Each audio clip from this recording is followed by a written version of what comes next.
नमस्कार. अभिमान लाईव्हमध्ये आपले स्वागत आहे. बीड येथील सुप्रसिद्ध व्यापारी व मोमीनपुरा व्यापारी संघटनेचे संस्थापक शमशू मामू देवलेकर यांचे दुःखद निधन झाले असून त्यांच्या अशा अचानक जाण्याने मोमीनपुरा परिसरात हळहळ व्यक्त होत आहे. या संदर्भात मिळालेली अधिक माहिती अशी की बीड येथील मोमीनपुरा परिसरातील ज्येष्ठ समाजसेवक तथा कापड व्यापारी संघटनेचे संस्थापक शमशू मामू देवलेकर यांचे काल दिनांक 18/3/2024 रोजी हृदयविकाराच्या तीव्र झटक्याने निधन झाले आहे. 2020च्या कोरोना महामारीत त्यांनी हजारो लोकांना संघटनेच्या माध्यमातून राशन किट वाटप केले होते.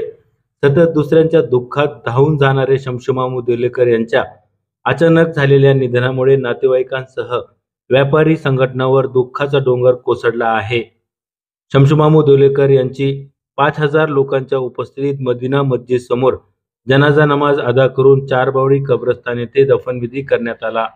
त्यांच्या पश्चात 2 मुली 2 मुलं पत्नी असा परिवार असून देवलेकर परिवाराच्या दुःखात मोमीनपुरा व्यापारी संघटना सामील आहे. समाजाच्या हितासाठी सतत काम करणारे शमशू मामू देवलेकर यांच्या अचानक जाण्याने मोमीनपुरा व्यापारी संघटनेवर दुःखाचा डोंगर कोसळला आहे.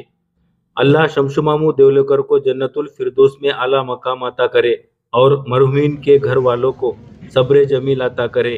आमीन. पत्रकार अमजद खान, बीड.